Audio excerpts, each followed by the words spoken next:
Assalamualaikum semua, selamat datang ke rancangan Doctors Go Live yang dianjurkan oleh Columbia Asia di FB Live kita pada hari ini dan setiap minggu. Okey, kita hari ini bersama Puan Nur Shazliana Muhammad Zaidi, seorang pakar diet dari Columbia Asia, Hospital Puchong. Apa khabar Puan? Waalaikumsalam, khabar baik? Puan Sakina, okey? Alhamdulillah, saya pun sihat, Alhamdulillah.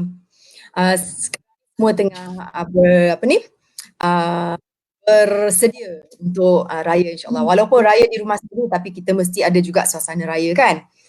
Termasuk pelbagai hidangan hari raya, biasalah rendang, ketupat, lemang dan sebagainya.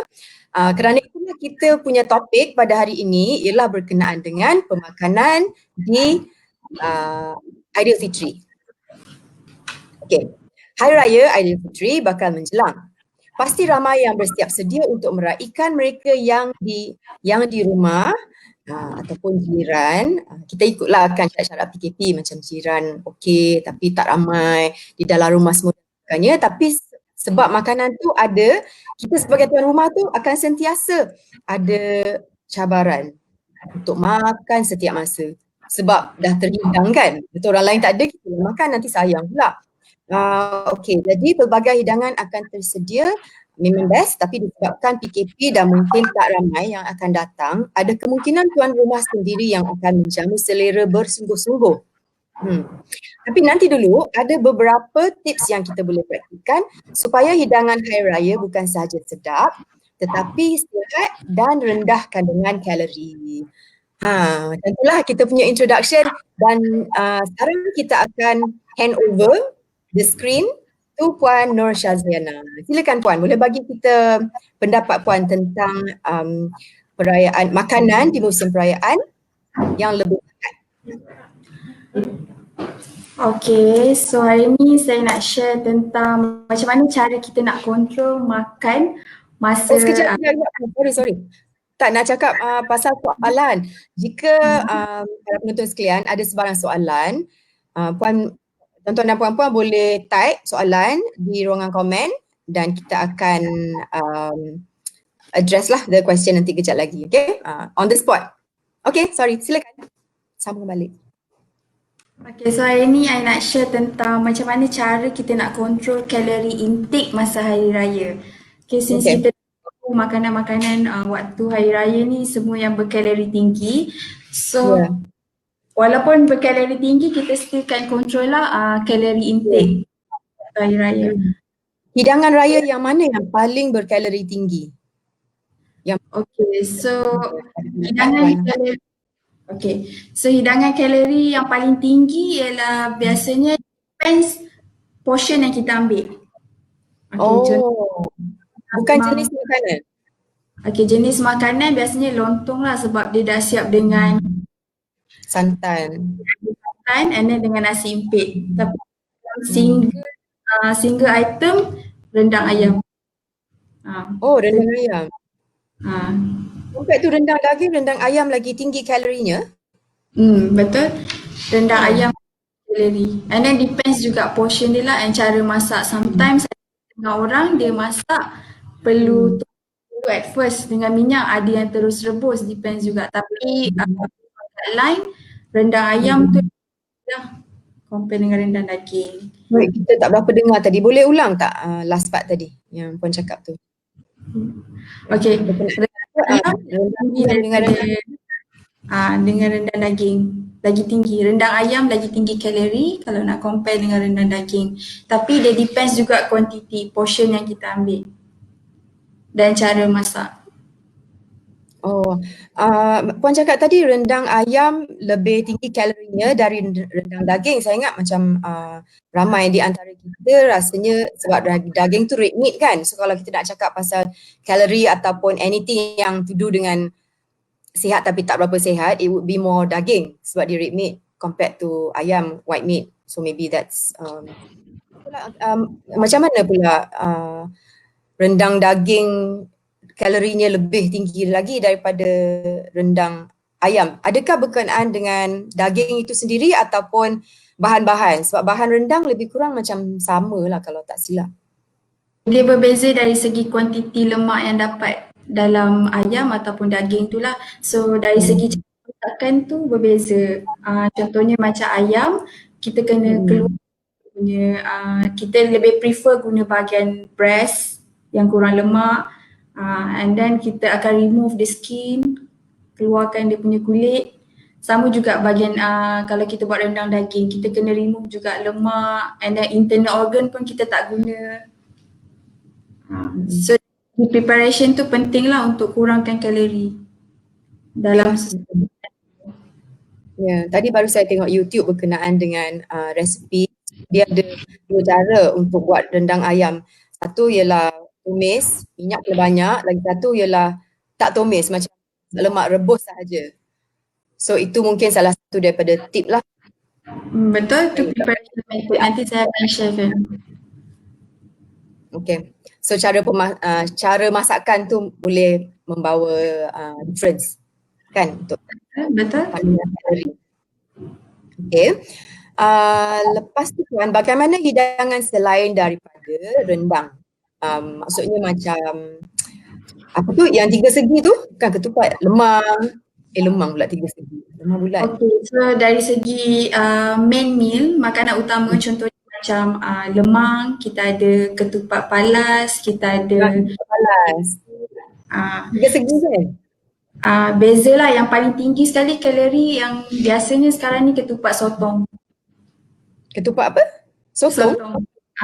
Yang tu biasa tradisi di negeri Kelantan lah makan makanan tu masa hari raya. And the second ialah ketupat lah, sebab ketupat ni kita buat dari bukan ketupat, lemang. Sebab lemang palas kita buat daripada beras pulut. So pulut dia paling tinggi kalau nak compare dengan nasi impit. Oh. Tadi Puan cakap lemang daripada apa, ketupat sotong yang dari Betul. Kelantan. Betul. Dia sotong and then dalam kita masukkan dia punya ketupat.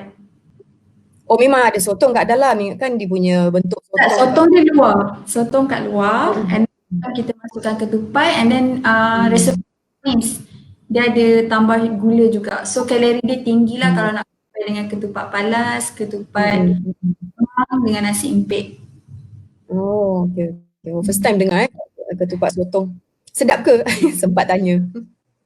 Saya pun tak pernah rasa. Biasanya negeri orang Kelantan tu resepi tradisi daripada orang Kelantan. Oh, I see. Okay. Kesimpulannya, adakah hidangan di musim perayaan lebih banyak gula dan lemak berbanding dengan hari-hari biasa? Sebab ialah banyak raya dan sebagainya. Betul. Okay, kalau kita tengok secara general, memang betul lah hidangan pada waktu hari raya dan juga bulan Ramadan lebih tinggi kuantiti dan juga lemak kalau nak compare dengan hari-hari biasa. Dan kita akan makan dalam kuantiti yang banyak sebab kebiasaannya hari raya pertama tu kita akan dapat jumpa semua jenis makanan perayaan hari raya. So bukan sahaja kita dapat makan makanan macam nasi impit, rendang ayam, bukan sahaja makanan itu, dari segi dessert, pencuci mulut pun terlampau banyak pada waktu hari raya. Dan biskut raya kan. Seperti mana yang kita tahu, dessert memang kaya dengan gula lah. Macam biskut raya, kek. Tapi kita ubahlah cara-cara untuk penyediaan makanan tu kepada makanan yang lebih rendah kalori. Walaupun kita nak buat kuih raya. Oh, I see. Okay. Jadi selain daripada kandungan, porsinya juga sangat penting lah sebab mungkin baru lepas puasa kan, bulan Ramadan pun dah habis. Itu kita hari pertama Syawal tu kita rasa macam wah, boleh makan macam-macam di siang hari. So lepas geram agaknya kot. Okey Puan, Puan boleh tak share tips tentang bagaimana untuk menyediakan hidangan hari raya yang low kalori tetapi sedap?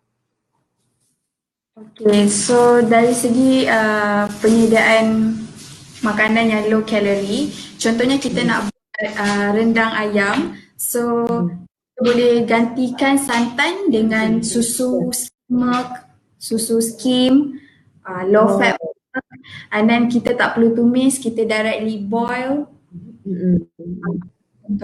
And then dari segi penyediaan biskut raya kan, so adalah wajib biskut raya, so kita gantikan butter dengan unsalted butter butter yang tak ada Oh, tak ada lebih garam. betul. Margarine tu kita tak guna, kita ganti butter dan kita cuba cari butter yang plant based, yang base dia lah Oh, bukan animal base, yang tu lagi rendah kalori kalau nak compare dengan animal base. butter buatan lah. Betul. Spread. Butter spread macam tu. Betul. Yang tu boleh ganti biskut and Antara then butter dengan margarine, mana sorry, yang lebih antara butter dengan margarine, yang mana satu yang lebih kalori? margarine. Oh, I see. Okay. Dan butter pun dia tinggi kalori tapi kita boleh choose the healthy one lah, iaitu unsalted butter. I see, okay. Okay Puan, lepas tu saya nak tanya tentang selain dari ada lain-lain macam kat dalam gambar ni kan, kurangkan gula, minyak dan lemak dalam penyediaan biskut dan kek. So awak unsalted butter, lepas tu minyak, ada minyak yang sihat tu, macam katalah sesuatu memang memerlukan kita untuk menumis bahan-bahan. So ada ke minyak yang olive oil boleh ke kalau nak buat rendang? Kalau kita nak tumis mula-mula boleh, ataupun sebab olive oil punya smoking point dia tak berapa tinggi, so tak sesuai untuk dalam masakan yang perlukan heat yang tinggi. So biasanya saya sarankan masyarakat untuk mengguna macam sunflower oil, canola oil. Itu better lah kalau nak compare dengan palm oil. Oh, I see. Oh, palm oil dia punya kalori lebih tinggi. Betul. Okay, lepas tu ada lagi satu gambar ni apa Puan? Sebelah sugar. Gula. Sugar. So dalam penyediaan kek, penyediaan biskut raya, kebiasaannya mesti ada gula. Betul. Kalau kita pakai honey boleh tak? Pakai honey pun boleh, tapi sometimes pakai honey teksture dough tu dia tak jadi. Dia kena still ada coarse sugar tu, so kita kena gantikan alternative sugar lah, compare dengan gula putih. So kita boleh guna alternative sugar macam stevia. Ya. Oh, stevia untuk biskut raya? Boleh stevia, fructose. Itu dekat luar. Okay. Ada lagi bahan-bahan yang kita boleh, bahan gantian sebagai ingredients lah, bahan untuk hidangan raya selain daripada tiga ni? Okay, selain daripada tiga ni, lagi satu yang saya nak highlight ialah penggunaan pewarna dalam pembuatan kek. Okay, and then masa kita nak buat kek, kuih raya, so kita boleh guna natural colouring. Contohnya kita boleh ambil daun pandan. Ya, betul. And then kita boleh ambil zest daripada lemon ataupun orange. Kita ambil dia punya kulit untuk bagi colour ataupun rasa. Sebab kebiasaannya colouring yang dah sedia ada, dia dalam ada gula. Oh, Puan, tadi saya nampak gambar-gambar tu quite menarik. Maybe Puan boleh bagi penerangan sikit. Macam tadi Puan kata penggunaan pewarna tiruan, so ada gambar daun pandan kan. So daripada kita pakai pewarna tiruan yang apple hijau lah, ataupun perisa esen daun pandan dan sebagainya, rasanya tak ada apa sama kan. So okay, ni kita dah cakap tadi, tapi sebelum ni ada gambar-gambar lain. Boleh Puan terangkan tak? Sebelum ada gambar yang ni apa dia Puan? Okay. So untuk yang ni saya nak highlightkan, masa kita nak buat kek, masa kita nak buat biskut, kita boleh gunakan bahan-bahan yang tinggi serat. Sebab apa? Saya sarankan untuk menggunakan bahan-bahan yang tinggi serat, sebab bahan-bahan yang tinggi serat kita boleh kontrol, dia boleh kawal kandungan gula dalam badan kita, langsung kawal kandungan kolesterol dalam darah kita. Sangat penting lah untuk masyarakat yang ada masalah kencing manis, jantung. Selain daripada itu, untuk kita yang makanan yang serat tinggi ni buat kita kenyang dan kalori akan kontrol. So kalau mungkin kita boleh buat biskut oat, letak raisin compare dengan kita buat biskut margarine yang tinggi kalori. Adalah salah satu alternatif untuk kita tukarlah, daripada tepung gandum biasa kita tukarkan kepada tepung oat. Daripada kita guna benda-benda yang manis macam biasa kita guna yang coklat chip, dan kita boleh dry apricot ke ataupun raisin yang more healthy. So dia dapat extra vitamin, extra fiber. So boleh control lah dia punya gula dan calorie intake. Yalah. Ada juga resipi yang pakai bahan-bahan ni semua dan sedap kan, sebab bila kita dengar kita pakai bahan gantian ni ada orang kata tak sama, so mungkin tak sedap, tapi kita cubalah. Kena cuba dulu, sedap. Sedap yang puan dah buat lah ni, dah pernah try. Dia, okay, contoh macam kalau biskut, contohnya macam kita makan biskut oat crunch tu. Oh, sedap tu. Kan. So lagi better kita buat sendiri, so kita tahu kandungan gula yang kita guna. Kalau oat crunch kita dah beli. So Ya, betul. kita tak tahu dia punya gula apa. Ya, kita boleh control kan. Salah satu contoh lah yang market yang dah buat healthy biscuit tu. Puan nak tengok slide yang sebelum ni Puan? Ada mana tidak? Yang cara-cara memasak. Okay, untuk cara-cara penyediaan makanan yang saya sarankan lah. Contohnya macam kalau kita buat rendang ayam, ayam masak merah, biasa kita akan goreng dulu ayam tu kan. So yang ni sekarang ni teknologi penyediaan makanan kita dah tinggi dekat Malaysia ni. So kita boleh guna air fryer untuk kurangkan penggunaan minyak. Kita boleh guna oven. And then kita boleh guna steamer sebelum, okay, so kita tumis dulu. Okay, and then bila kita dah steam, ayam tu dah half cook. Ataupun kita masukkan ayam dalam air fryer, dia dah cook. Kita masukkan dengan bahan-bahan yang kita tumis tadi. So, langsung dia dapat kontrol yang kuantiti minyak yang kita dah guna dalam masakan tu. Bila kita dah kontrol minyak dalam masakan tu, secara tidak langsung bila kita makan dapat kontrol kalori yang masuk dalam badan kita. I see. Okay Puan. Soalan yang seterusnya ialah kadang-kadang kita kenyang.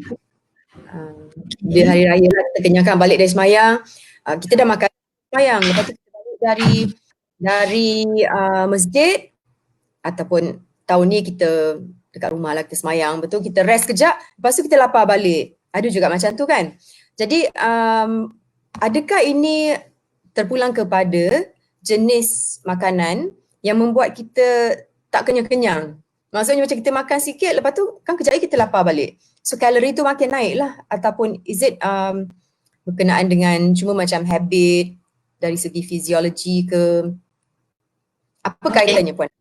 Okay, so kalau soalan tu, okay, dia ada dua. Sama ada nafsu kita sebab kita terkejut. Hari raya pertama kita dapat tengok semua makanan. So pagi aku nak try rendang lah, tengah hari nak try pula biskut. Okay, banyak makanan, banyak menu yang dihidangkan pada hari raya pertama. Yang pertama sekali mungkin nafsu. Yang kedua sekali ialah makanan tu bukan makanan yang serat tinggi. Macam yang saya dah cakap tadi, makanan bila kita makan makanan yang tinggi serat, kita akan rasa kenyang lama. So kita takkan makan repeat. Takkan repeat nak makan. So saranan saya kalau yang memang ada habit nak makan, tengah hari nak makan, balik solat nak makan, so kita boleh makan tapi dalam kuantiti yang sikit. Control lah portion. Okay. Jadi portion control ni memang very important ya Puan? Betul. So bila kita control portion, kita dapat control kalori yang masuk dalam badan kita. Sebab of course masa raya kita takkan exercise. Makan tidur, makan tidur. So, kalori yang masuk dalam badan kita tak digunakan dan dia akan akan jadi lemak lah. Dan dari situ badan kita pun akan meningkat. Tapi kalau kita gunakan teknik yang kita jaga porsi makanan tapi kita makan sebarangan. Maksudnya macam kita tak nak miss out lah sebab sedap-sedap kan. So kita tengok ini sedap ni, tapi mungkin rendang tu dia berminyak ataupun dia makan kek yang ada gula tapi dia makan sikit aja. So dia punya nafsu makan tu terkabul or whatever you call it lah, fulfilled. Tapi dia because of the portion kan dia sikit aja. So okey tak kalau macam tu? Okay untuk hari raya pertama lah, no excuse untuk hari raya pertama. Kita boleh makan tapi jaga portion. Contohnya macam ada dalam slide yang saya highlight kan, macam yang disarankan oleh KKM, Kementerian Kesihatan Malaysia.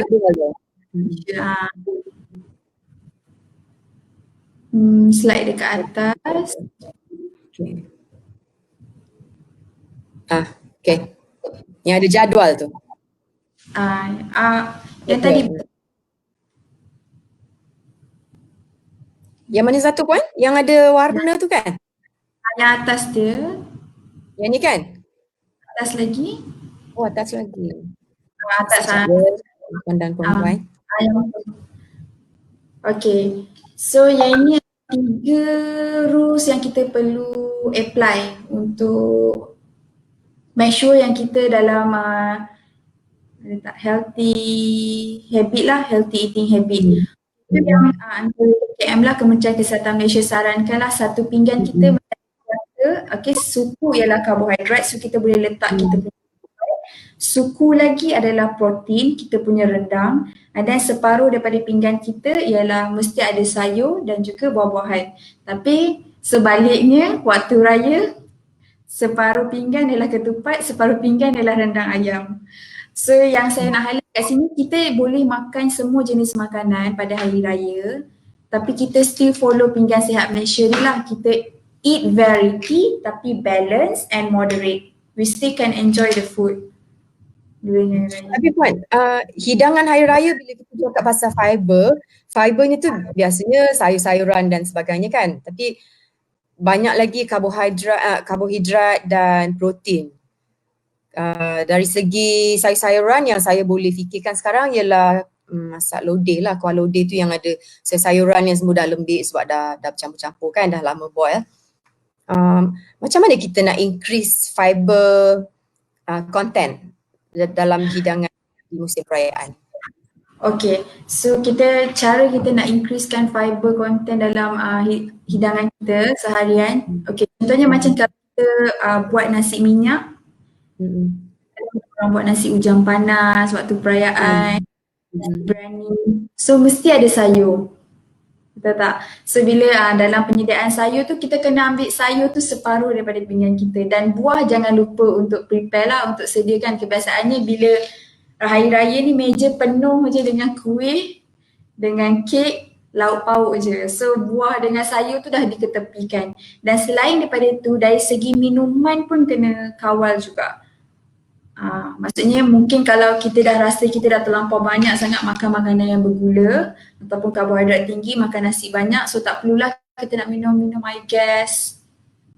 So kalau nak dapat fiber, mungkin kita boleh minum jus buah. Yalah.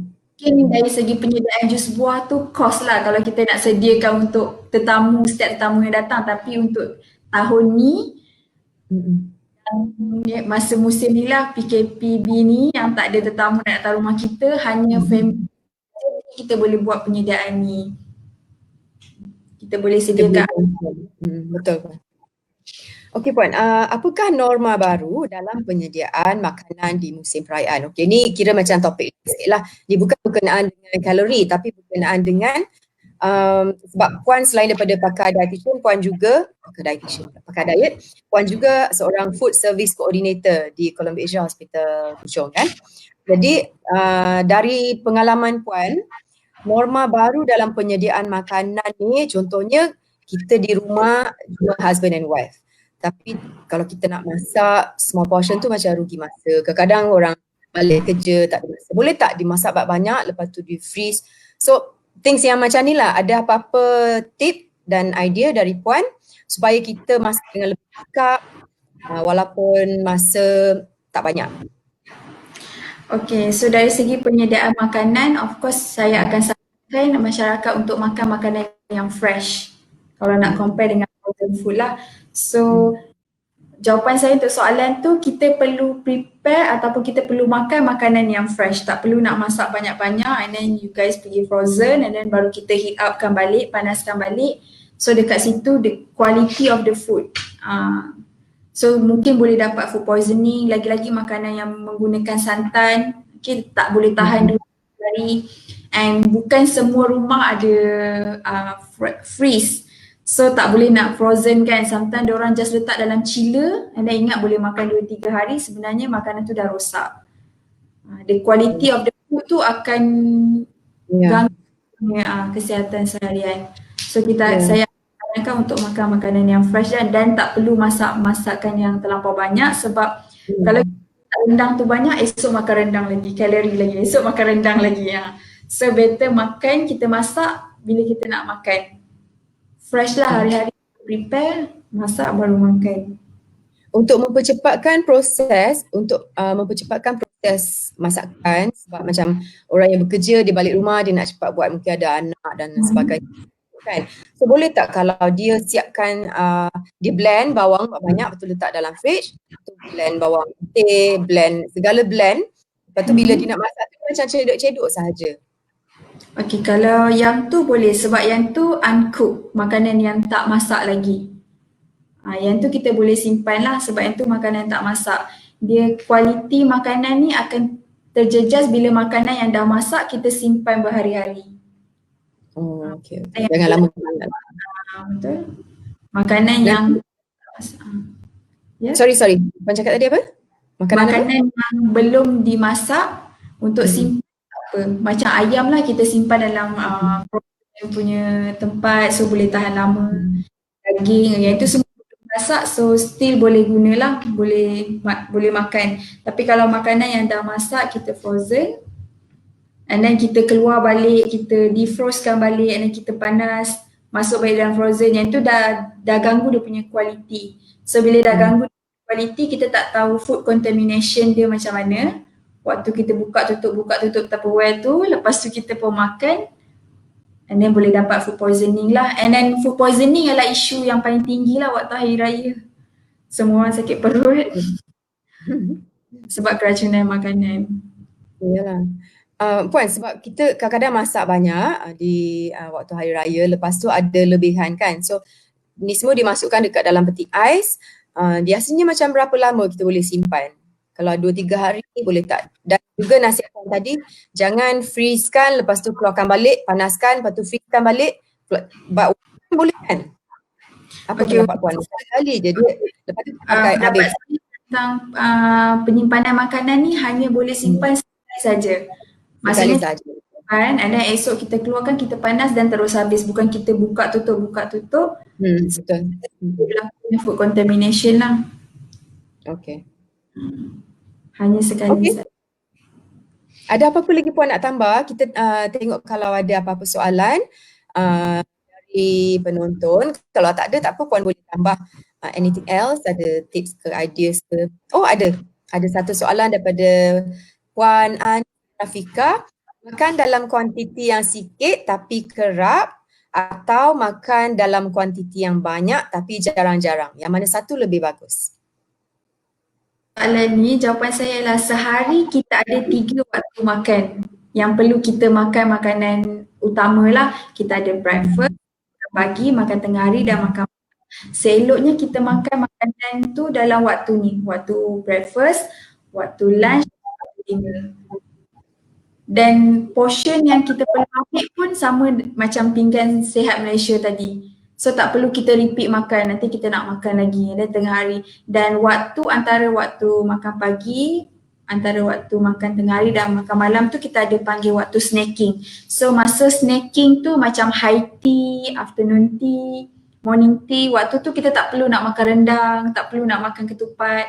Waktu tu kita perlu makan kuih raya, kek, tapi tak perlu makan dalam kuantiti yang banyak lah. Still kena control. Yalah. Tapi kita ni pagi kita dah lepas solat Hari Raya, of course lagi lepas makan nasi impit ni mesti nak makan kuih raya pula. Lepas kuih raya mesti nak makan dessert. So kita boleh aturkan bila waktu breakfast I akan makan nasi impit, rendang, air, sayur. Dan untuk tunggu around pukul 10, nak tunggu waktu lunch tu kita boleh makan pula, nak makan kuih raya, kerepek.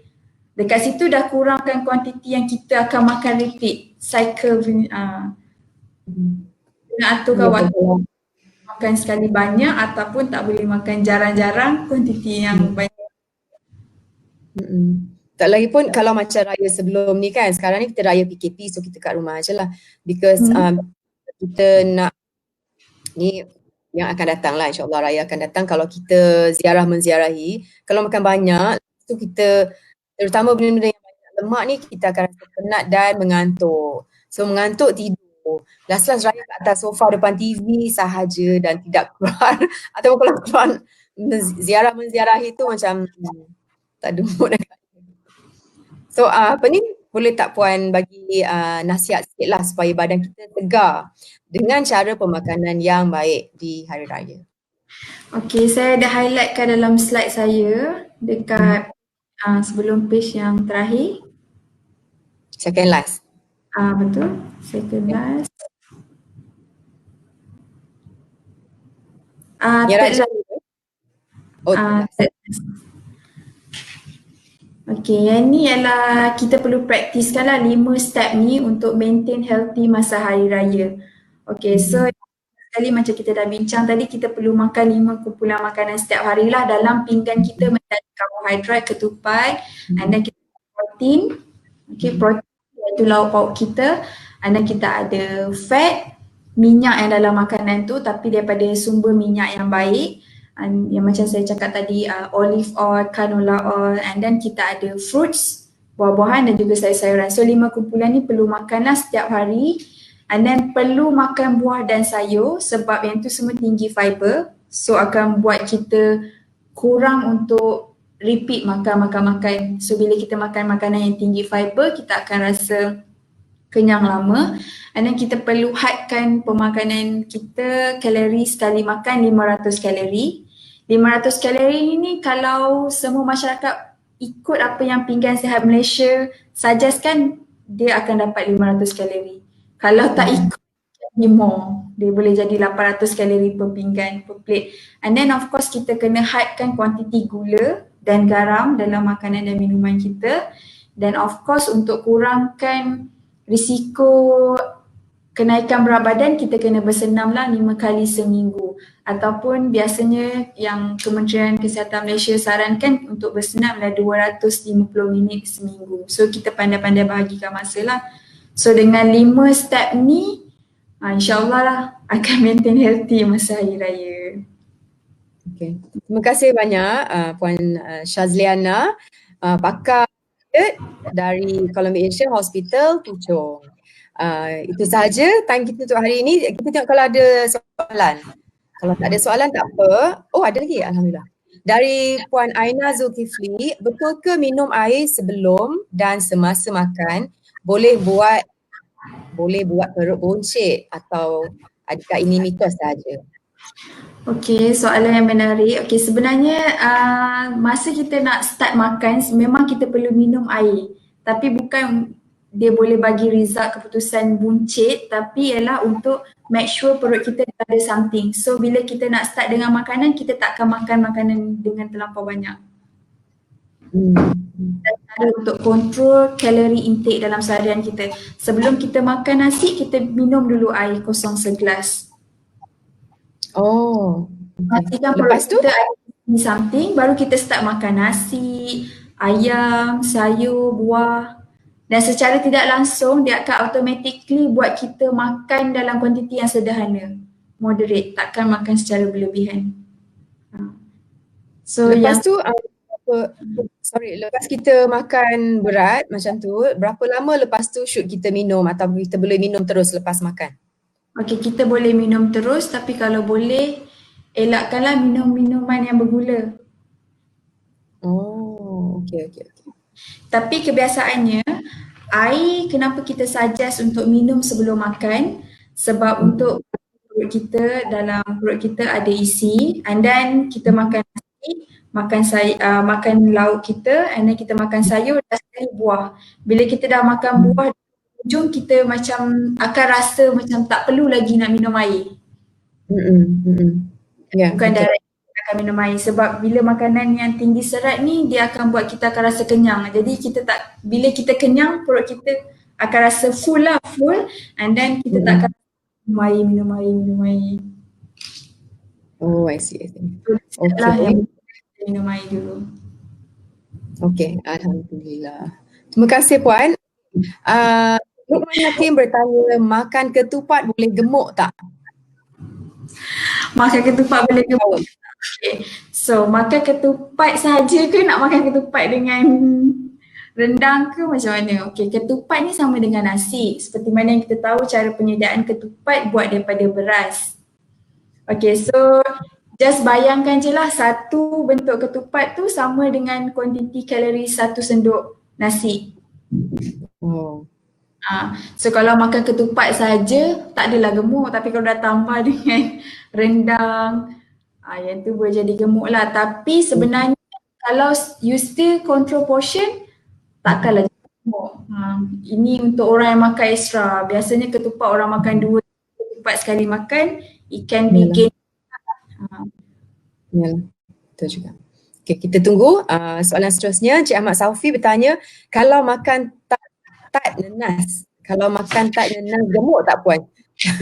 Semua sekarang dah masuk bab gemuk tak. Okey. Apa pendapat puan? Okey, tak nenas. Okey, makan kuih raya. Okey, kuih raya ni dia lebih kepada gula. Kuantiti gula, dia bukan lebih kepada kuantiti karbohidrat lah. Seperti mana yang kita tahu, untuk buat dough tart tu saja kita perlukan gula, and then untuk buat dia punya inti nenas tu pun perlukan gula. So dekat situ tinggi gula lah. Biasanya standard portion yang untuk sekali makan untuk memastikan kita tak dapat kalori yang berlebihan yang boleh buat kita jadi gemuk, iaitu dalam 3 sekali makan.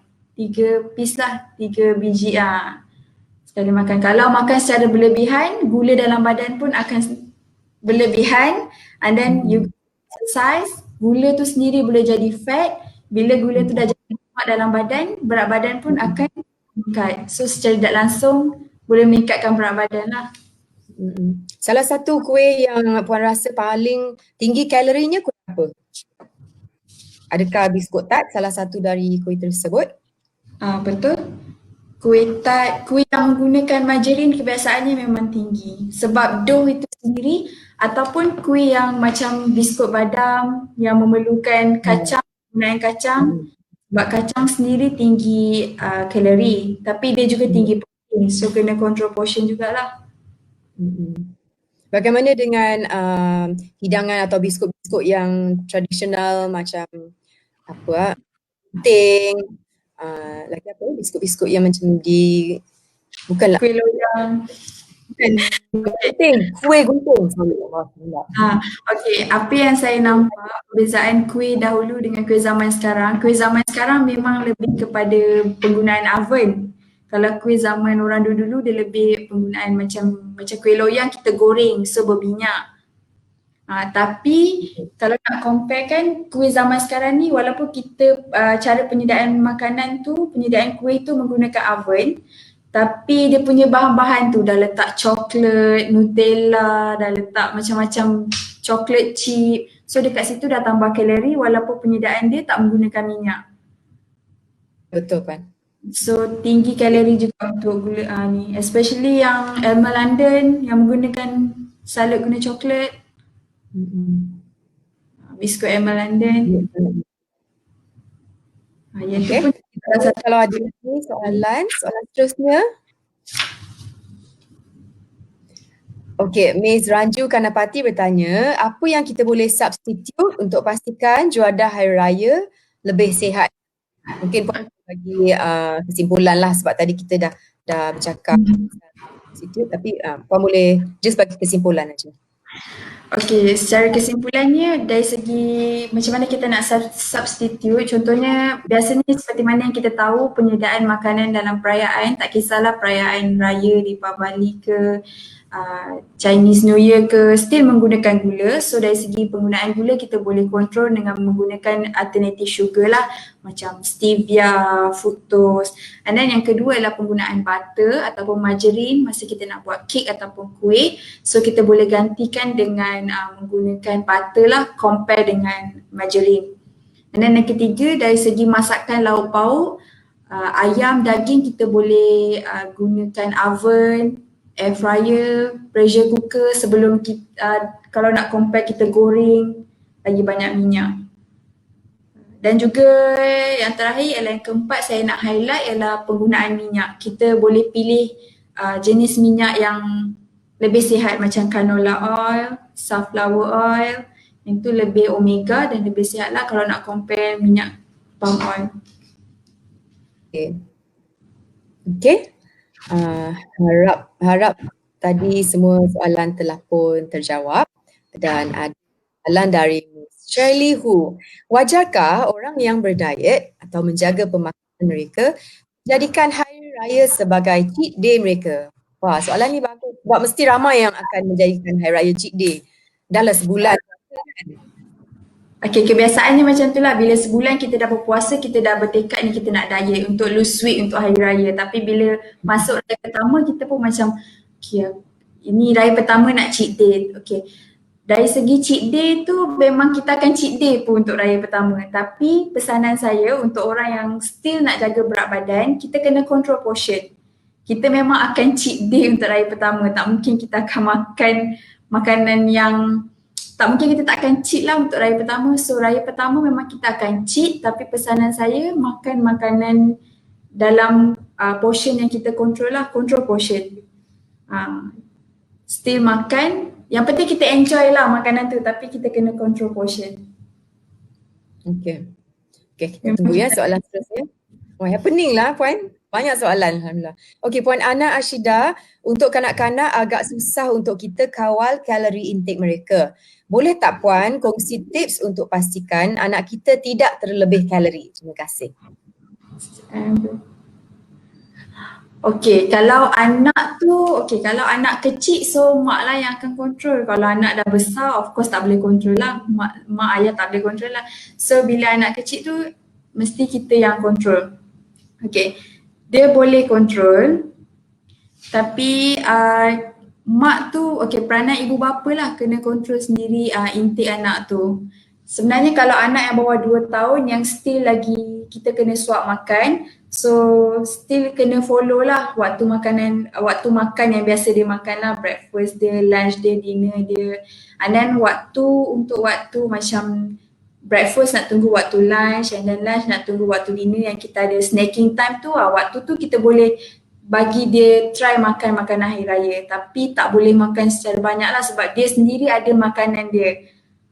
And then budak-budak pun kadang-kadang dia punya sistem penghadaman memang tak sama dengan kita yang orang dewasa. So makanan dia still kena ada. Bukan waktu hari raya malas lah nak prepare bubur untuk anak, rendang dengan dia, tak boleh macam tu lah.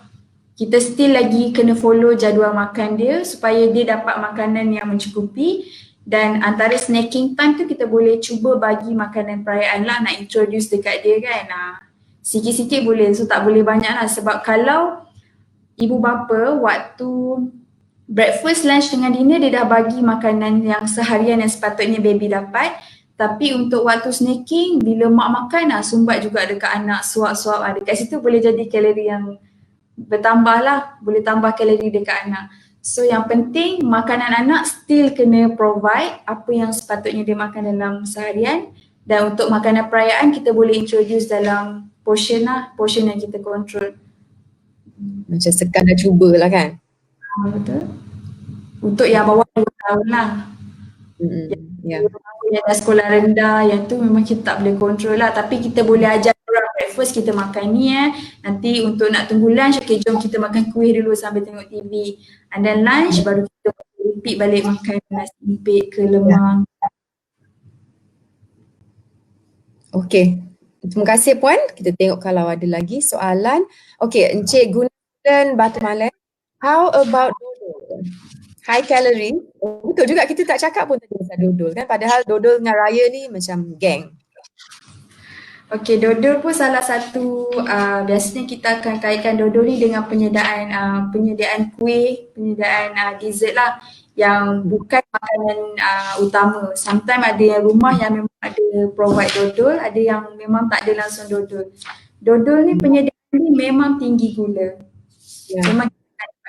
Okey, dan zaman sekarang ni dodol bukan saja satu perisa, satu flavor, dah campur durian. So dekat situ kandungan sugar pun dah tinggi bila kita tambah dengan, so bila kita nak buat dodol, penyediaan dodol dia perlukan gula yang tinggi, dan kita tambah lagi gula daripada buah-buahan. Mungkin kalau kita buat dodol buah-buahan macam dodol durian, kita akan menggunakan original durian, tapi kalau kita beli dekat luar, kita tak tahu, mungkin company tu guna alternatif lah, macam bila guna alternatif mungkin memang dia akan tinggi gula. So dodol salah satu makanan yang tinggi kalori. Selain dari itu wajib kan Puan? Wajib pun popular juga. Wajib dia sama juga macam lemang. Dia menggunakan beras pulut. So bila lemang, lemang dah tinggi kalori, and then kita makan lagi dengan rendang, dia juga tinggi kalori. So of course dah tinggi kalori lah bila kita makan dua-dua. Wajib pula beras pulut kita tambah lagi dengan gula. So gula yang saya highlight tadi 5 step tadi lah, kita mesti gula dan garam. Gula ni penyebab utama kenaikan berat badan. Bila gula tinggi dalam sesuatu makanan tu, jadi makanan tu akan jadi tinggi kalori. Macam sayang kan bila waktu Ramadan kita lose weight, lepas tu pada hari raya kita gain back all that weight. Betul. Lagi-lagi bila kita makan lemang, rendang, and bila habis one set tu kita continue pula dengan wajib. Sedangkan benda tu benda yang sama. So dekat situ dah double kalori. Sebab itulah waktu makan kena jaga dan juga portion pun kena jaga. Tu yang paling penting lah. So memang kita kena prihatin lah dengan benda-benda macam ni kan. Kalau tidak nanti kita makan secara awak dan akan mendatangkan weight gain. Okey, kita tengok kalau ada lagi soalan. Okey, ada lagi satu soalan dari Luqman Hakim lagi sekali, insyaAllah. Apa kebaikan kuih raya ni dan keburukannya? Soalan ini silakan Puan. Apa kebaikan kuih raya ni untuk silaturahim kot, insyaAllah. Kebaikan kuih raya dan keburukan kuih raya. Kebaikan kuih raya of course lah kita dapat rasa waktu raya je kita dapat makan. And then keburukan kuih raya ialah tinggi gula. Macam yang saya explain tadi lah. So bila tinggi gula, bila kita semua makan dalam kuantiti yang berlebihan and then tak exercise, gula akan jadi lemak dalam badan kita. And then kita pun tidur, memang kita tak guna langsung tenaga yang kita dah masuk dalam badan kita, dan dia akan buat jadi lemak and berat badan kita akan bertambah. Itu ialah keburukan dia lah. So kelebihan dia of course lah kita pergi rumah orang ni dapat rasa kuih raya ni, pergi rumah orang ni dapat rasa kuih raya. Itu ialah kebaikan lah, kita introduce kuih raya yang pelbagai sebab kita nak raikan hari raya. Tapi untuk keburukan dia dari segi pengambilan lah secara berlebihan. Puan ada sebut tadi kalau kita makan kuih raya jangan makan banyak sangat. So maksudnya kalau kita menziarah, lepas tu ada biskut raya kan yang terhidang. So kita ambil maksimum berapa biji? Biasanya kuih raya 3 biji saja untuk maximum. Satu. Betul? Sekali. Rumah kita hari. Sekali makan. Okay. Tapi macam sekali makan you boleh ambil macam dalam 9 pieces. Kalau nak rasa semua just ambil satu-satu je lah. Banyak tu, 9 pieces?